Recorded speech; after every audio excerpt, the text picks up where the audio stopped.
መንክር እግዚአብሔር በላዕለ ቅዱሳኒሁ። እግዚአብሔር በቅዱሳኑ ላይ ድንቅ ነው። መዝሙረ ዳዊት መዝሙር 67 ቁጥር 35 ላይ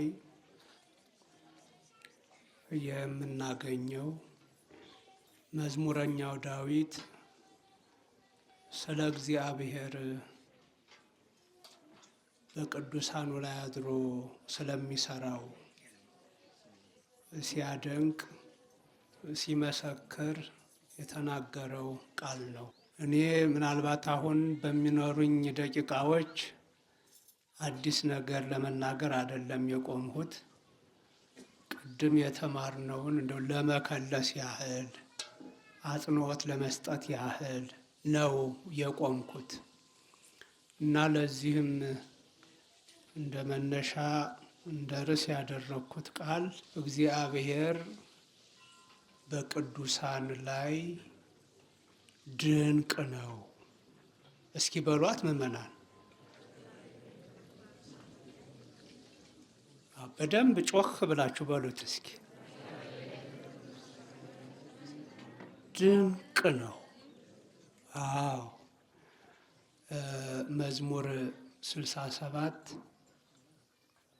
ቁጥር 35 ላይ የምናገኘው እስራኤልን ለ40 ዓመት የመራው ያስተዳደረው እግዚአብሔር በትሩፋኑ ከስደት ስለቀሩት ተሰደውም ከሞት ስለተረፉት እግዚአብሔር በእነሱ ላይ ድንቅ ስራ ስላደረገባቸው ስለገለጸባቸው ቅዱሳንና እስከ ዓለም መጨረሻ ድረስ እግዚአብሔር እየተገለጸ ድንቅ ስራ እንዴት እንደሚሰራ በሰው ላይ ያን አስመልክቶ እያደነቀ ሲናገር ለእኛ የተጻፈልን ነው።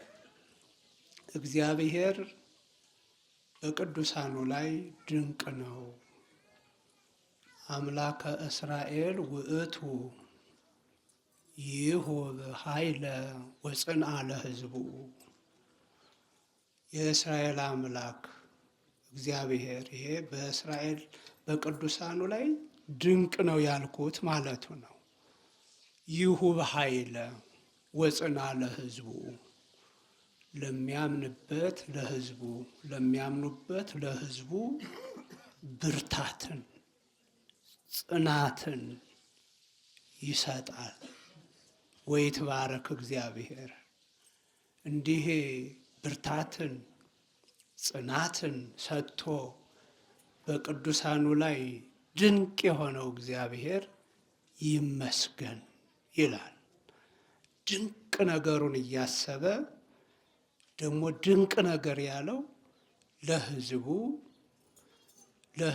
ከአእምሮ በላይ የሆነ ብርታትን ከአእምሮ በላይ የሆነ ጽናትን ይሰጣልና ይህን ያደርጋል፣ ይህን ይሰጣል እግዚአብሔር። ስለዚህ ይመስገን አለ። ደግሞ ይመስገን። ዛሬ ልክ እንደ ዳዊት እንደ መዝሙረኛው እኛም እግዚአብሔር በቅዱሳን ላይ እግዚአብሔር በሕፃናት ላይ አድሮ የሚሰራው ስራ ድንቅ ነው፣ ግሩም ነው፣ ብርታት ይሰጣል፣ ጽናት ይሰጣል እያልን በዚህ ቀን ስለተደረገው ነገር እያሰብን እንድናደንቀው ቤተ ክርስቲያን ሰበሰበችን። እንድናደንቀው ልክ እንደ ዳዊት እግዚአብሔር በቅዱሳን ላይ ድንቅ ነው እንድንለው ብርታትን ጽናትን እንዴት እንደሰጠ እያሰብን ልናመሰግነው ለዚህ ዓላማ ነው ዛሬ የተሰበሰብነው ምዕመናን። ግልጽ ነው አይደለም? አዎ። እና ዛሬ እግዚአብሔርን ከምናመሰግንባቸው እግዚአብሔር በቅዱሳን ላይ ድንቅ ነው ከምንላቸው ቅዱሳን መካከል እናትና ልጁ ናቸው። ማንና ማን? እናትና ልጁ ማንና ማን ናቸው? ጮክ ብላችሁ ንገሩኝ እስኪ። ሕፃኑ ቂርቆስና እናቱ ቅድስት ኢየሉጣ። እኔ እንግዲህ ከቅዱሳኑ መካከል ደግሞ እኒህ ናቸው። ዛሬ እንደው እግዚአብሔርን ስብስብ ብለን እንድናደንቀው እንድናመሰግነው ምክንያት የሆኑን የተባረኩ እናትና ልጅ ናቸው። ቅዱስ ቂርቆስና ቅድስት ኢየሉጣ። ቅድም እንደሰማ ነው እንግዲህ እኒህ ቅዱሳን በጣም አስቸጋሪ ሕይወት ክርስቲያኖች በሚመሩበት ክፍለ ዘመን የነበሩ ናቸው። በጣም አስቸጋሪ ክርስቲያን ነይ ብሎ ለመጥራት ክርስቲያን ነይ ብሎ ለመጥራት ሰው በሚቸገርበት ጊዜ ክርስቲያን ነይ ማለት እንደ ነውር እንደ ወንጀል ተቆጥሮ በልዩ ልዩ ስቃይ ክርስቲያኖች በሚሰቃዩበት ዘመን የተገኙ እናትና ልጅ ናቸው። ይሄም ዘመነ ሰማዕታት ተብሎ በቤተ ክርስቲያን የታሪክ አከፋፈል የሚታወቀው ዘመን ነው። እንደምታውቁት በቤተ ክርስቲያን ታሪክ አከፋፈል ከ1 እስከ 33 ዓመተ ምህረት ያለው ዘመነ ክርስቶስ ይባላል። ሁሉ የእሱ ዘመን ሆኖ ሳለ በስጋ ተገልጾ ያስተማረበት የተመላለሰበት እኛ ነፃ ያወጣበት ዘመን ስለሆነ ያ 33 ዓመቱ ዘመነ ክርስቶስ ይባላል። ከ33 እስከ 70 ዓመተ ምህረት ያለው ደግሞ ከእሱ በቀጥታ በዋለበት እየዋሉ ባደረበት እያደሩ በዓይናቸው ያዩ በጆሮአቸው የሰሙ ሐዋርያት ዓለምን ከጽንፍ እስከ ጽንፍ ያስተማሩበት ዘመን በመሆኑ ዘመነ ሐዋርያት ይባላል። ዘመነ ሐዋርያት ይሄ ዘመነ ሐዋርያት ይባላል። ከ70 ዓመተ ምህረት እንግዲህ ሐዋርያት በስጋ እያለቁ በሞተ ስጋ እየተለዩ እየተገባደዱ እንደው ዮሐንስ ወንጌላዊ ብቻ የቀረበት ዘመን ነው ከዛ በኋላ እንጂ ሌሎቹ የሉ። ከዛ ከ70 ዓመተ ምህረት ጀምሮ እስከ 160 ዓመተ ምህረት ገደማ ያለው ደግሞ ዘመነ ሐዋርያውያን አበው የሚባል ዘመን ነው። እነ ቀሌምንጦስ ዘሮም እነ አግናጥዮስ ምጥው ለአንበሳ የነበሩበት ያ ዘመን ነው። ከ160 እስከ 312 ዓመተ ምህረት ገደማ ያለው ደግሞ ዘመነ ሰማዕታት ይባላል። ዘመነ ምን? ዘመነ ሰማዕታት። ሰማዕታት ማለት ምን ማለት ነው? ምስክሮች ማለት ነው። የምስክሮች የመስካሪዎች ዘመን ይባላል። ስለምን የመሰከሩ ይመስሏችኋል? ስለምን የመሰከሩ ይመስሏችኋል? ምእመናን ስለ ክርስቶስ፣ ስለ ክርስትና እሳቱን ስለቱን ሳይፈሩ መሰደዱን፣ መገረፉን፣ መታሰሩን፣ መገደሉን ሳይፈሩ ስለ ክርስትና እንደ አሸን በዝተው ምስክርነት ሲሰጡ ስለነበረ ብዙ ሰዎች ያ ዘመን ምን ተባለ ምእመናን? ዘመነ ሰማዕታት ተባለ። እና በዚህ ዘመን መገባደጃ ላይ ሰማዕታት ሁነው ከተገለጡት ከተነሱት እንግዲህ የዚህ ዘመን መገባደጃ ላይ ማለት 284 ጀምሮ እስከ 300 5 በተለይ ብሎም እስከ 310 ባለው ውስጥ ይሄ መገባደጃው የሰማዕታት የዘመነ ሰማዕታት መገባደጃ ይባላል። በዚህ ዘመን እነ ቅድስት አርሴማ የተገኙበት ዘመን ነው። እነ ቅድስት አርሴማ ይሄ ጣሊያናዊው ትልቅ የጦር መሪ ጄኔራል መርቆሪዎስ የአሁኑ ቅዱስ የምንለው ቅዱስ መርቆሪዎስ፣ ምስራቃዊው ቴዎድሮስ እነዚህ ስለ ክርስትና የመሰከሩበት የውትድርና ማዕረጋቸውን ትተው ንቀው በሰይፍ የተቆረጡበት ስለ ክርስትና እውነት እየመሰከሩ ይሄ ዘመን ያ ዘመን ነው። በዚህ ዘመን መገባደጃ መጨረሻ ላይ ደግሞ ቅድም ያነሳናቸው ስማቸውን ማንና ማን ዛሬ ለመሰባሰባችን ምክንያት የሆኑን ማንና ማን ናቸው ብለናል? ቅዱስ ቂርቆስ እናቱ ቅድስት ኢየሉጣም ነበሩ እና እነ መክስምያኖስ፣ እነ ዲዮቅልጥያኖስ፣ እነ ዳክዮስ የሚባሉት ነገስታት ክርስቲያኖችን እያደኑ ለጣዖት ስገዱ፣ ለጣዖት አንሰግድም ያሉትን ደግሞ በሰይፍ በእሳት በፈላ ውሃ የሚቀጡበት ዘመን። አይት በሰላም ጊዜማ ሁሉም ክርስቲያን ነው አይደል? ሁሉም ክርስቲያን ነው፣ ችግር የለውም እኮ። ችግሩ እንደዚህ አይነት ዘመን ሲመጣ ነው። ክርስትና ማለት ሰማዕት ማለት እና በዚህ ጊዜ ይቺ ቅድስት ኢየሉጣ በዚሁ አዋጅ መሰረት እግዚአብሔርን አትጥሪ፣ ክርስቶስ የሚባል አትጥሪ፣ እኛ ለምናመልከው ለጣዖቱ ስገጂ አሏት። እነ ለእስክንድሮስ እዚሁ ለጣዖት ስገጂ አሏት። እንዲህ ይገርማል። እግዚአብሔር በምን መንገድ ድንቅ ስራ እንደሚሰራ ታውቃለችና ይህች እናት እንደው የኔን ተወውና ገና 3 ዓመት ያልሞላው 2 ዓመት ከ9 ወር የሆነው ሕፃን ልጅ አለኝ፣ እንደው እሱ ማምለክ ያለብንን ይንገረን፣ እኔ አልናገርም አለች። የ2 ዓመት እንደ 3 ዓመት የምንለው ገድሉን ያጠናቀቀበትን ምኑን ጨምረን ነው እንጂ ገና 3 ዓመት አልሞላው። በ2 ዓመት ከ9 ወር ነው ይሄ ቂርቆስ ወደ ምስክርነት የመጣው እና እሱ ይንገረን አለች።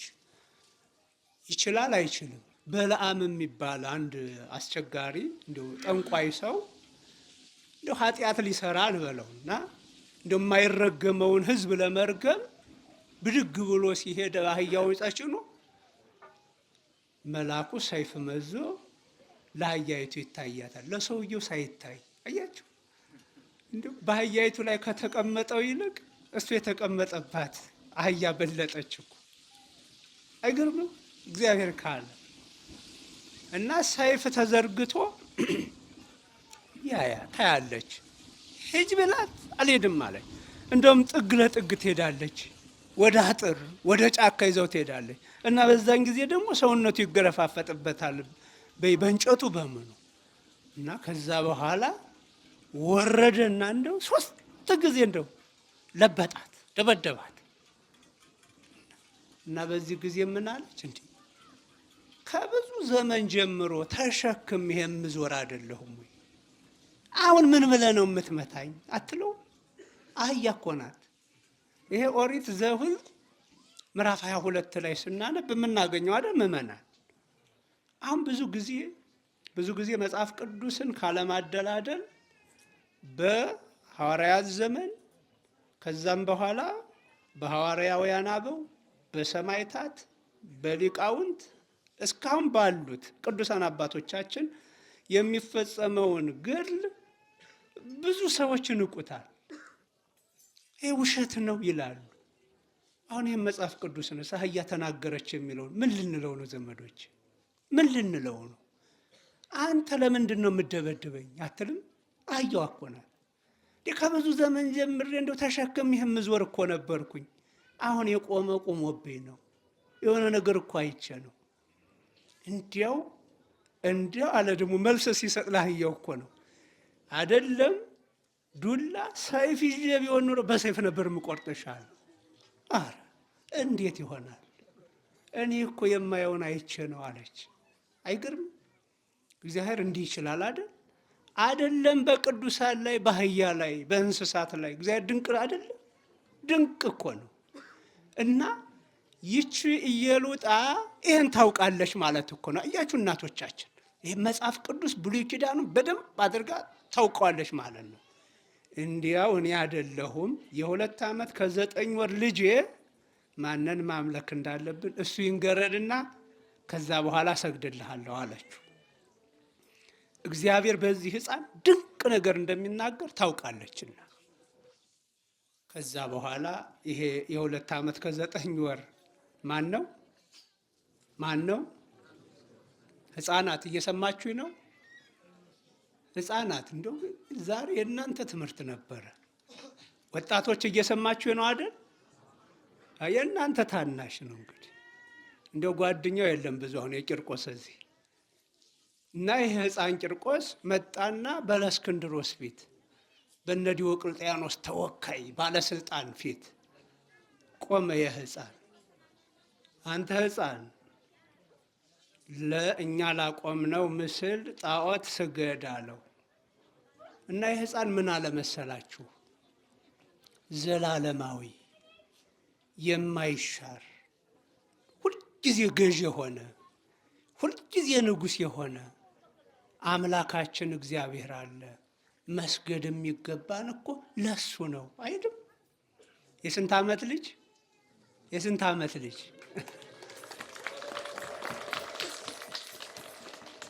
ምንድን ነበር ርዕሳችን? በደንብ ጮክ እያላችሁ ንገሩኝ አብረን ካለን። እግዚአብሔር በቅዱሳኑ ላይ ምንድን ነው? ድንቅ ነው። እግዚአብሔር በቅዱስ ቂርቆስ ላይ ምንድን ነው? ድንቅ ነው። ዘላለማዊ። አሁን የኔ 2 ዓመት ከ9 ወር ይናገራል። ዘላለማዊ የማይሻር ሁልጊዜ ንጉሥ የሆነ ሁልጊዜ ተሾሞ የሚኖር እግዚአብሔር አለ። የምንሰግደው ለሱ ብቻ ነው አለ። እና ሰው ድንግጥ ቢል ጥሩ እኮ ነበር። ይሄ ተአምር ነው። ልመለስ ማለት ሲገባው እልህ ገባና እንዳለ የሚቀጣጠሉ እንጨቶችን ሰበሰበና ትልቅ በርሜል ጣደና ውሃ ሞላበት። ሊቃውንቱ ሐምሌ ላይ ሲዘምሩ የሚሉን ድምፅ አለ ጽሕርት ከመነጎድጓደ ክረምት። ያ ጋኑ ላይ በርሚሉ ላይ የተሞላ ውሃ ሲፈላ ከመነጎድጓደ ክረምት። ይሄ ሐምሌ ላይ የምንሰማው ነጎድጓዱ አለ አይደል? እንደዛ ነበረ። ማን ሊቀጣ? ቂርቆስ ሊቀጣ። እናቱ ማን? ኢየሉጣ ልትቀጣ። እንግዲህ በዚህ ዘመን ነው እነዚህ ሰዎች ያለፉት። አያችሁ ወጣቶች እየሰማችሁ ነው? ሕፃናት እየሰማችሁ ነው? እግዚአብሔር ሲጠቀም ተመልከቱ። እና ወደ እሳቱ ሊጣሉ ወደዛ ወደ ፈላው ውሃ ሊጣሉ ሲል እናት ጭንቅ አላት። ከእርሷ ይልቅ የልጇ ነገርም አሳዘናት አይደል? እናት አይደለች? ልጅን ይዞ አሁን የ2 ዓመት ከ9 ወር ሕፃን ይዞ እንደው ፈላ ውስጥ መግባት ከባድ አይደል? እንደው ከራስ ይልቅ እናቶች ታውቁት የለ የልጅን ነገር። እኔ ይልቅ ደም እኮ ነው የምትሉት በሞት ላይ አይደል እንዴ? እና እንዲያው ተጨነቀች፣ አመነታች፣ አስፈራት እና ወደ ኋላ ማፈግፈግ ጀመረች። ወይ ግሩም! ያ በመጀመሪያ ላይ ዘላለማዊ የማይሻር ሁልጊዜም ገዥ የሆነ እግዚአብሔር አለ የምናመልከው እሱን ነው ያለ ልጇ ደግሞ አሁን ተአምር ሊናገር ነው። ግሩም ነገር ሊናገር ነው። ኢትፍርሂም እናቴ ሆይ አትፍሪ ያለና እንደው ብሉይ ኪዳንን እንዴት አድርጎ እንደዘረዘረው። ብሉይ ኪዳንን ማለት በዚህ በፍልሰተ ባቢሎን በምንለው ዘመን ውስጥ እስራኤላውያን በባቢሎን በፋርስ የተለያየ መከራ ደርሶባቸዋል። ለምሳሌ 3 ወጣቶች እሳት ውስጥ ተከተዋል። ማንና ማን ናቸው? ወጣቶች አናንያ፣ አዛርያ፣ ሚሳኤል የሚባሉት እንግዲህ በዛ በባቢሎን እስራኤል በ605 በ597 በ586 ለ3 ጊዜ ተወረው ፋርስ ባቢሎን እንዳሁኑ አጠራር ኢራቅ ኢራን በነበሩበት ጊዜ እነዚህ 3 ወጣቶች በሃይማኖታቸው ምክንያት እሳት ውስጥ ተከተው ነበር። ግን ማን አድኗቸው ነበር? ቅዱስ ገብርኤል ተልኮ አድኗቸው ነበር። እና ይህ ሕፃን አናንያን፣ አዛርያን፣ ሚሳኤልን ያዳናቸው እግዚአብሔር እኮ ያድነናል እናቴ አይላትም? አይገርማችሁም? እመና ወይ ጉድ! እንደው ስማቸውን መያዝ አይከብድም? ለዛ ሕፃን እንደው ታሪኩን ብሉይ ኪዳን ያለ መሆኑን ማምጣት አይከብድም? አናንያን፣ አዛርያን፣ ሚሳኤልን ያዳነ እግዚአብሔር ያድነናል እናቴ ጨክኝ አለ። እንደገና ጨመረና ደግሞ ዳንኤል ለምን ተወርሮ ነበር? በዛው ዘመን ለተራበ አንበሳ በሃይማኖቱ ምክንያት ተወርሮ ተጥሎ ነበረ። ማን አድኖታል? እግዚአብሔር አድኖታል አይደለም? መልአኩን ልኮ እግዚአብሔር የአንበሶችን አፍ ዘግቶለታል።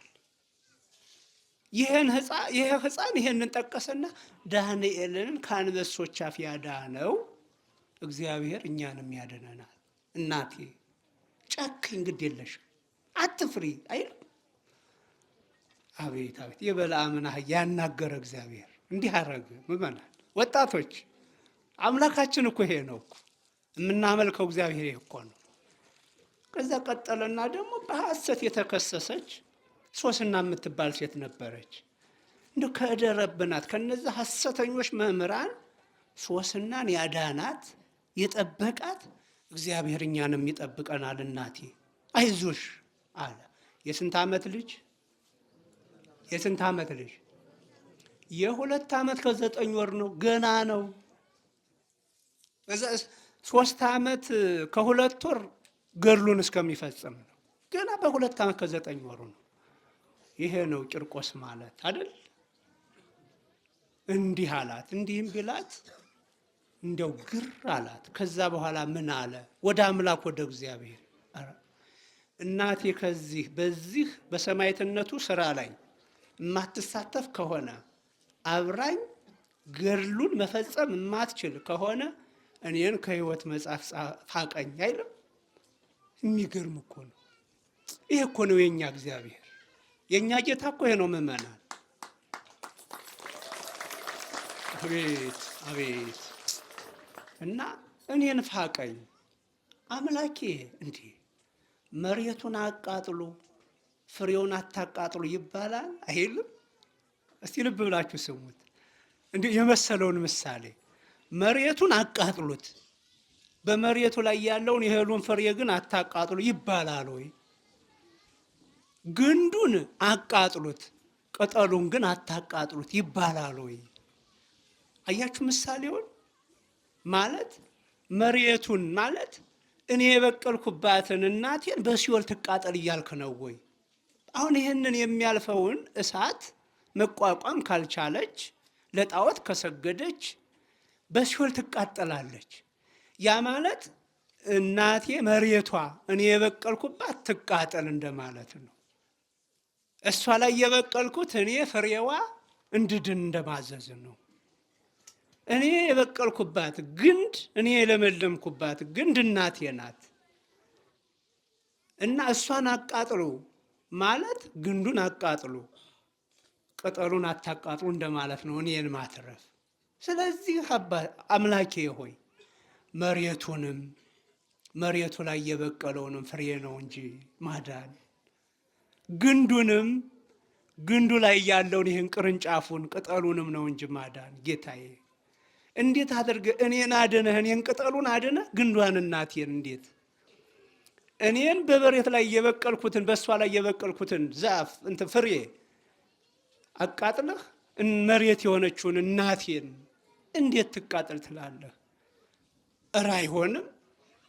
ከሸሸንማ ይኸው አምላካቸው ስለማያድን ቢሞቱም እንኳን ስለማያጸድቃቸው ብለው አሕዛብ ሊያፌዙብን ነው።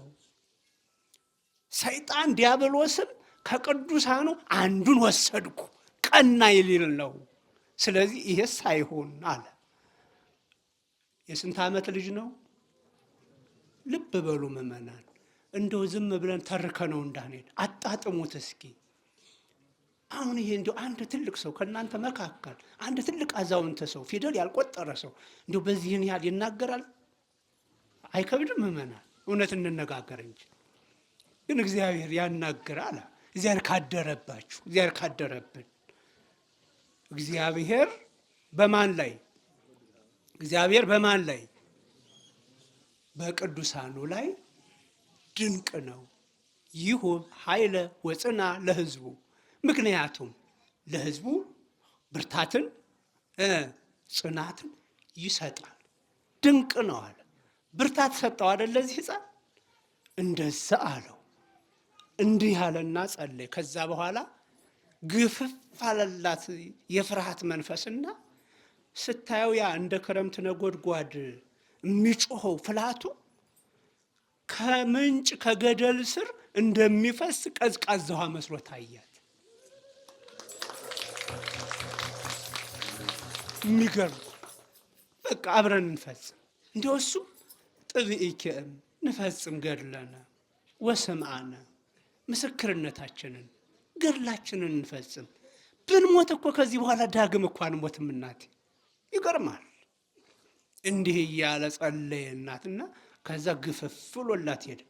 ብድግ አድርገው ወስደው እንደዛ ወደ ላይ 15 ክንድ ፍላቱ ውሃው ይወጣል ከመፍላቱ የተነሳ ወስደው እናትንም ልጅንም ጨመሯቸው። እንደ ሰውኛው እንዲሆነ እንደ ሰውኛው እንዲህ ተወሰነ። እንደ ሰውኛው ተገደሉ። እንደ እግዚአብሔርስ ሰው ወሰነ ማለት እኛ እንሞታለን ማለት አይደለም። እግዚአብሔር መልአኩን ላከና እንዲያው እንደ ውርጭ እንዳለበት ውሃ አድርጎ ቅዝቅዝ አደረገላቸው።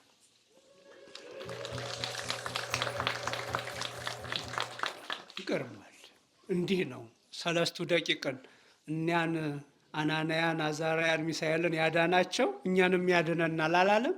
ልክ እነሱ እሳት ውስጥ ተጥለው እሳት አለ፣ እነሱም አሉ። እሳት አልጠፋም፣ እነሱም አልተቃጠሉ። በእሳቱ ውስጥ ሆኖ ይዘምሩ ነበረ። እነሱን ያዳነን እኛንም ያድነናል እናቴ እንዳለ ያመነው ያናገረው እግዚአብሔር አላሳፈረውም። እግዚአብሔርን አምኖ ማን ያፍራል ብላችሁ ነው? በእግዚአብሔር ላይ ተደግፎ ማን ይወድቃል ብላችሁ ነው? ማንም የለም እኮ። ይሄን ልንማርም እኮ ነው የመጣነው፣ እንድንጸና እንድንበረታ እኮ ነው አይደለም እመናን እንዲሆን እና ከዛ በኋላ እንኳን እለእስክንድሮስ አይደነግጥም ዘመዶች። ረድኤተ እግዚአብሔር ከራቀ ሰው አይመለስም። የቱንም ያህል ታምር ቢያይ እና እለእስክንድሮስ እንዲያውም እልገባና በአፍንጫው በአፉ መርዝ በጥብጦ አጠጣው፣ አልሞተም። 14 ችንካሮች አዘጋጀና 7ቱን በእናቱ ሰውነት 7ቱን በሕፃኑ በዛ በሕፃኑ ላይ 7 ችንካር ምስማር መታበት በሰውነት ሰቀለው። በጭራሽ አልሞተም። እንዲህ እያለ 3 ዓመት ከ2 ወር ድረስ ቆየ። የሚገርማችሁ እንግዲህ ህዳር 15 ነው እስከ ጥቅም እስከ ጥር 15 እስከ ዛሬ ቀን ማለት ነው ቆየ እየታገለ። የመጨረሻ እግዚአብሔር እረፍ ሲለው አንገቱን በሰይፍ ቁርጥ አደረገው እና በሃይማኖቱ እንደ በረታ እንደ ጸና ይሄ የ3 ዓመት ሕፃን ወደ አምላክ ወደ እግዚአብሔር ሄደ። በዚህ ቀን ግሩም አይደል? ግሩም እኮ ነው በእውነት። ይሄን ልንሰማ ይሄን ልናዳምጥ ይሄን ሰምተን ይሄን አድምጠን እግዚአብሔር በማን ላይ በቅዱሳን ላይ ድንቅ ነው። ብርታትን ይሰጣል፣ ጽናትን ይሰጣል። ወይትባረክ እግዚአብሔር። ስለዚህ እግዚአብሔር ይመስገን ልንለው እንዲህ ተሰበሰብ። ደስ አይልም? እንዲህ እግዚአብሔር እንዲመሰገን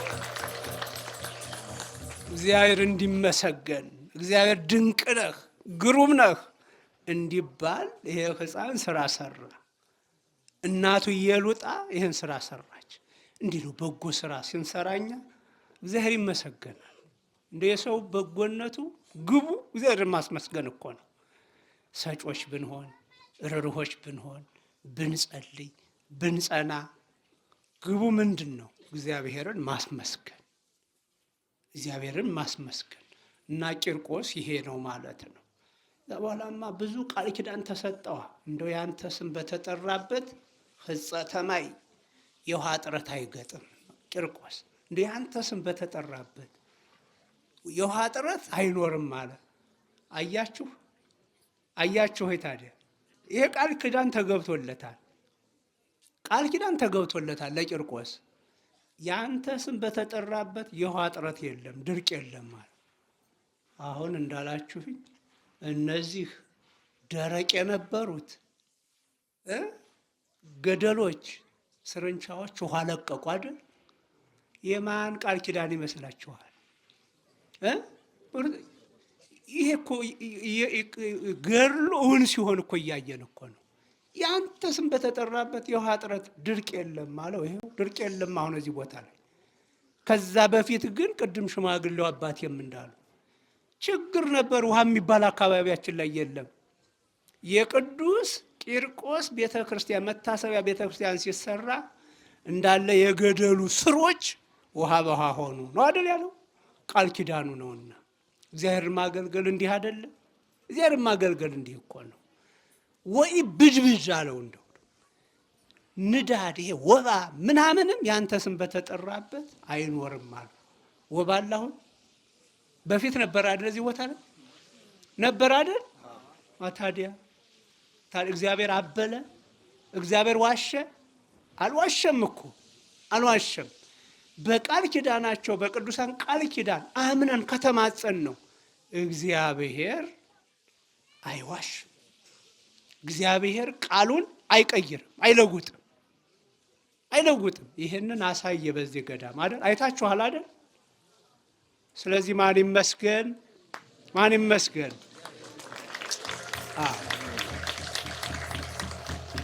ይመስገን እንዲህ እንድናመሰግነው ምክንያት የሆነን ቅዱስ ቂርቆስ እግዚአብሔር ፈጣሪያችንን ድንቅ ነህ እንድንለው ምክንያት የሆነችውን ቅድስት ኢየሉጣ ስለሰጠን አሁንም እግዚአብሔር ምን ይበል?